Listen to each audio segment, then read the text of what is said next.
Welcome back to my World Book Day series, and this is Too Fond of Books. And in this video, I want to read to you another story from More Stories from Shakespeare Told to the Children by Jeanie Lang. This book is from the early 1900s. I'm not entirely sure, I can't find a publication date, but 1910, something like that. So this is her story of Macbeth. In the long, long ago days, when history and fairy tales seem to have got mixed up together so that it is not easy to tell which is which, the King of Scotland was a good old man named Duncan. Scotland was a wild country when Duncan reigned. Where now there are houses and towns, there were then thick forests in which wolves sheltered, and lonely moors where the red deer and wild cattle grazed. From Norway they came ships full of warriors who fought with the Scottish king and tried to take his kingdom for their own, and in those battles King Duncan owned no braver general than his friend and kinsman Macbeth. One stormy evening, on their way back from a great fight with the Norwegians, Macbeth and another general named Banquo had to cross a lonely moor. Had they known who they would meet there, they would certainly have stuck sprigs of rowan in their helmets, because in those days people fancied that the rowan could keep away all evil spirits and witches and warlocks. For while the two brave soldiers had been defeating the enemies of their king and country, 3 wicked witches had planned to meet them on the moor. Said the first witch, "When shall we 3 meet again, in thunder, lightning, or in rain?" The second answered, "When the hurly-burly's done, when the battle's lost and won." Said the third, "That will be ere set of sun." Thunder was rolling, lightning flashing, when Macbeth and Banquo in the darkening evening came upon the witches. In horror and amazement, Banquo spoke to them. "You should be women," he said, staring at their ugly, wicked old faces, "and yet your beards forbid my thinking so." The witches made no answer. Then Macbeth spoke. "Speak, if you can," he said. "Who are you?" One after the other they spoke. Said the first, "All hail Macbeth, hail to thee, Thane of Glamis." Said the second, "All hail Macbeth, hail to thee, Thane of Cawdor."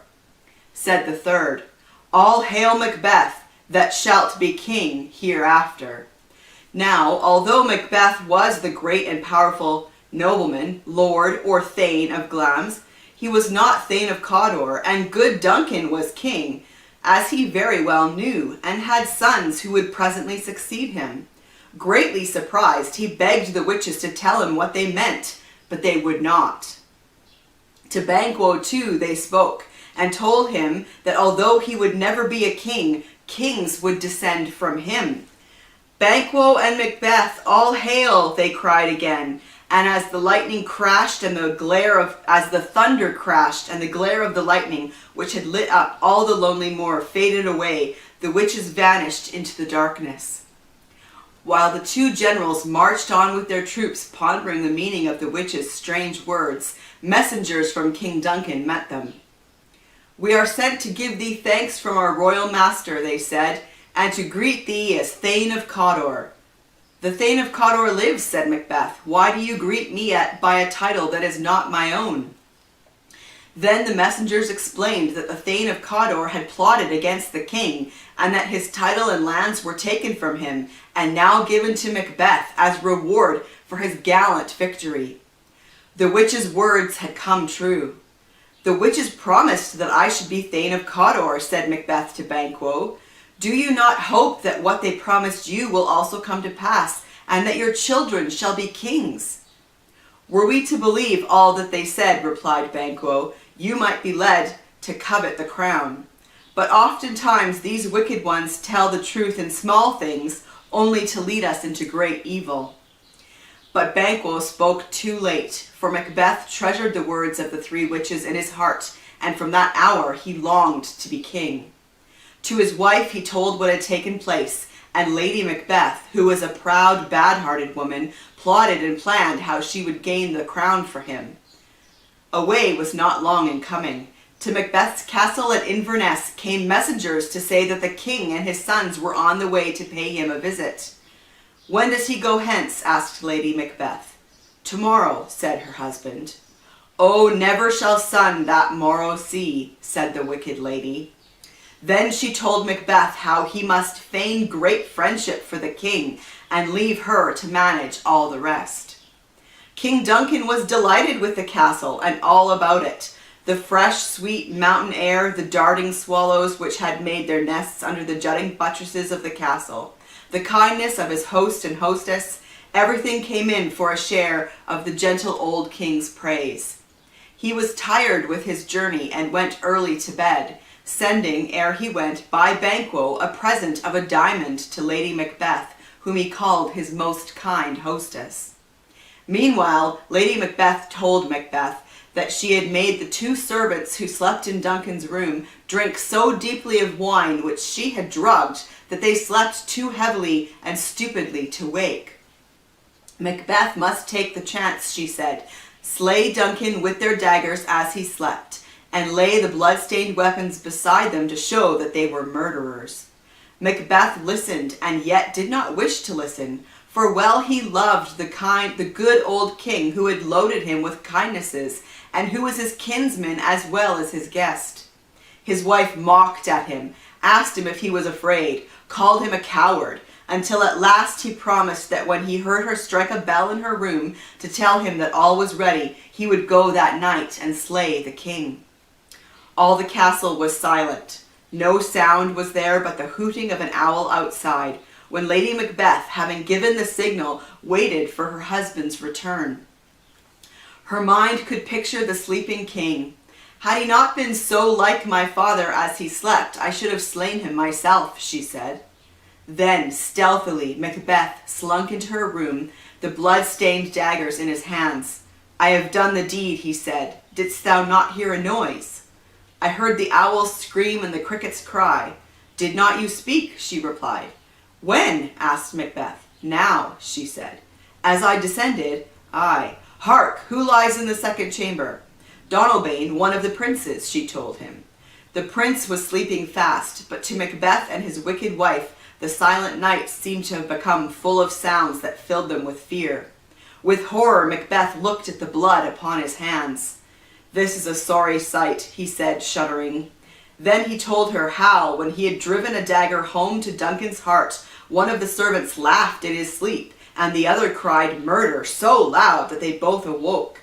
But Duncan never gave a groan, so they said their prayers and went to sleep again, whilst Macbeth stayed trembling in the darkness beside them. One cried, "God bless us," and "Amen," the other. "I could not say amen when they did say God bless us," moaned the unhappy Macbeth. "Methought I heard a voice cry, 'Sleep no more, Macbeth does murder sleep.'" "What do you mean?" asked his wife. Still it cried, "Sleep no more," to all the house. "Glamis hath murdered sleep, and therefore Cawdor shall sleep no more, Macbeth shall sleep no more." Angrily, Lady Macbeth chid him for his weakness, and sending him to wash the stains from his hands, she carried the daggers back to the king's room and laid them beside the sleeping servants. She returned with reddened hands. "My hands are of your color," said she, "but I should be ashamed to wear a heart of so white." Day was breaking when the guilty pair were startled by a loud knocking at the castle door. 2 of the king's retinue, noblemen both, had been told by him to come early to the castle to wake him, and with many a grumble at their earliness, the porter let them in. Macbeth went to greet them, and they spoke of the stormy night, of how the winds had howled and the wild birds had cried in the darkness. There were lamentings in the air, strange screams of death, said one. "'Twas a rough night," gloomily said Macbeth. To the king's chamber went Macduff, one of the nobles, and then indeed terrible cries and lamentings rang through the castle. Duncan lay murdered, and those who should have guarded him still slept, their faces smeared with blood and blood-stained daggers by their sides. Ere the unhappy men could say that they were innocent, Macbeth, as though in a noble fury at the wickedness of their crime, slew them both. His love for his king made him do so, he said, and with many false words did he and Lady Macbeth try to make all there believe in their grief. But the princes saw through Macbeth's pretended sorrow. They knew that if they remained in the castle, their lives were no safer than that of their father had been, so they fled at once, one to England and the other to Ireland. When the heirs to the throne had thus gone away, Macbeth, as kinsman to the king, claimed it for his own. Thus the prophecy of the witches came true, and Macbeth was king of Scotland. But although he had gained what he had longed for, Macbeth had no happiness. He remembered that the witches had said that Banquo was to be the father of kings, and he feared lest Banquo or his son Fleance might slay him and take the crown. At last he could no longer bear that Banquo should live, and when Banquo was his guest, he hired 3 murderers to fall upon him as he rode toward the palace at nightfall, and slay him and his son. Banquo they slew, but Fleance escaped, and ere the feast began that evening, one of the murderers came to Macbeth and told the tale. Macbeth was very unhappy when he heard that Fleance had lived. That his friend and gallant comrade Banquo lay dead in a ditch was only joy to him. When he heard the news, he went to the banqueting hall, but a terrible guest awaited him there. I drink to the general joy of the whole table and to our dear friend Banquo, whom we miss. Would he were here, said Macbeth. Then, to his horrified eyes, there seemed to appear, seated among the other guests, the murdered Banquo, pale and blood-stained. In terrified, rash words, Macbeth spoke to the spirit that he thought he saw. Of Duncan's murder he spoke, of Banquo's murder, and all there then knew without doubt of the guilt and wickedness of their king. So afraid was Macbeth after this that he felt he must seek advice from the witches who had first put such evil thoughts into his heart. The witches knew well that he was sure to come, and they were ready for him. In a dark cave on a lonely moor, when skies were black and thunder rolling, they awaited his coming. Over a cauldron that boiled in the middle of the cave they crouched, with eager, evil faces, working their sinful magic. Said the first witch, "Thrice the brinded cat hath mewed." Said the second, "Thrice," and once the hedgehog whined. "'Tis time, 'tis time," chimed the third. Then slowly they walked round the steaming cauldron, dropping into the horrid broth the evil things that they charmed with, and together chanted, "Double, double toil and trouble, fire burn and cauldron bubble." Said the second witch, "Fillet of a fenny snake, in the cauldron boil and bake. Eye of newt and toe of frog, wool of bat and tongue of dog. Adder's fork and blindworm's sting, lizard's leg and owlet's wing. For a charm of powerful trouble, like a hell broth boil and bubble." Then once again their harsh voices joined together. "Double, double toil and trouble, fire burn and cauldron bubble."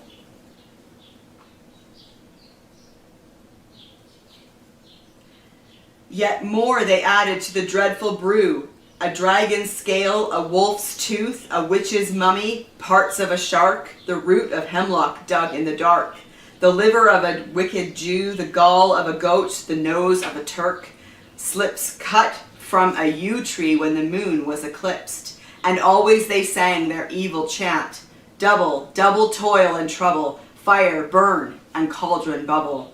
When Macbeth entered the cave and demanded to have some questions answered, they asked him whether he wished them or their masters to give the answers. "Call your masters and let me see," he boldly replied. Through the misty steam of the cauldron there then appeared the head of a man in armor. "Macbeth, Macbeth, Macbeth," it said. "Beware Macduff." Then it vanished, and while thunder crashed, there appeared in its place a child, wearing a crown and holding a little tree in its hand. "Macbeth shall never vanquished be," it said, "until great Birnam Wood to high Dunsinane Hill shall come against him." "Then that can never be," cried Macbeth in glad triumph. "Yet my heart throbs to know one thing. Tell me, Shall Banquo's children ever reign in this kingdom?" As if in answer to his question, the cauldron sank into the ground. Strange music filled the cave, and in front of Macbeth there crossed 8 shadows in the likeness of kings. The 8th bore a glass in which Macbeth could see pictured yet more kings holding scepters, and behind him walked Banquo, a smile on his pale face, pointing at the glass that Macbeth might look at what was mirrored there. In rage and horror, Macbeth watched the procession of shadows fade into the darkness of the cave, and the jeering witches danced around him, then vanished away. As Macbeth came out into the daylight, he heard the sound of horses galloping. They bore messengers to tell him that Macduff had fled to England, and there joined Malcolm, the son of Duncan.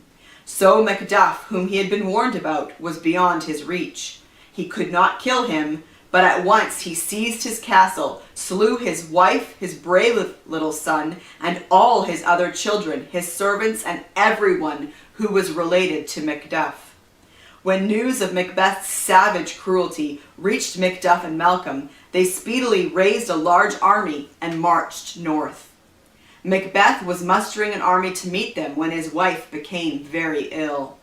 Each night the lady who nursed her saw her rise from her bed, take a lighted taper in her hand, and in her sleep write letters, talk, and do strange things.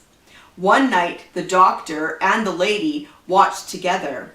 In her nightdress, her eyes wide open and full of hopeless horror, Lady Macbeth stood and wrung her hands. "What is it she does now?" said the doctor. "Look how she rubs her hands." "Sometimes she seems to wash them for a quarter of an hour," cried the lady. "Fie, my lord, fie," cried Lady Macbeth, "a soldier and a feared, yet who would have thought the old man to have had so much blood in him?" "She has spoken what she should not, I am sure of that," said the lady in horror. "Heaven knows what she has known." And still the unhappy Lady Macbeth spoke on, telling the listeners of her guilt. "Here's the smell of blood still," she moaned. "All the perfumes of Arabia will not sweeten this little hand." Then rapidly she spoke, commandingly, as if giving orders to her husband. "Wash your hands," she said. "Look not so pale. I tell you again, Banquo is buried. He cannot come out of his grave." Then, as though she lived again through every minute of that dark night when she gave her peace of mind forever away for the sake of a crown that never brought her happiness, she called aloud, "To bed! To bed! There's knocking at the gate! Come, come, come, come! Give me your hand! What's done cannot be undone! To bed! To bed! To bed!" And so to bed she went, leaving the doctor and the nurse whispering in horror over the terrible things that they had heard. As the days of Lady Macbeth's mortal sickness went on, the army of Malcolm and Macduff drew near the castle of Dunsinane, the hill amongst the woods of Perthshire which Macbeth and his queen had made their home. It was as Macbeth gave orders to his officers within the castle that he heard a bitter wail from women's voices. "Wherefore was that cry?" he asked, startled, of one of his generals. "I have supped full with horrors. Nothing can startle me now." "The queen, my lord, is dead," said the general. Almost as he spoke, one of the outposts, his face white with fear and full of wonder, entered the room. "Speak, sir," said Macbeth. "As I did stand my watch upon the hill," said the man, "I looked toward Burnham, and anon methought the wood began to move." "Liar and slave!" cried Macbeth, and mad with fury, angrily struck the bearer of ill tidings. "Within 3 miles you may see it coming," said the man sullenly. Meantime, towards Dunsinane marched the army of Malcolm and Macduff. As the soldiers passed through the thick woods by the River Tay, Malcolm bade each man hew down a branch and carry it, that those who watched from the hill of Dunsinane might not be able to count the numbers of the attacking host. So Burnham Wood came to Dunsinane. On some low-lying ground before the castle, the two armies met. Like a wild beast at bay fought Macbeth, but at length, when many had fallen before his sword, Macduff found him. After a desperate duel, Macbeth fell. "I will not yield to kiss the ground before young Malcolm's feet," he cried. "Lay on, Macduff!" So, fighting to the last, died one who had been a brave soldier until that evil day when by their wicked magic the witches poisoned what had been a true and gallant heart. This has been Macbeth from More Stories from Shakespeare Told to the Children by Jeanie Lang. I'll see you for another video soon. Bye!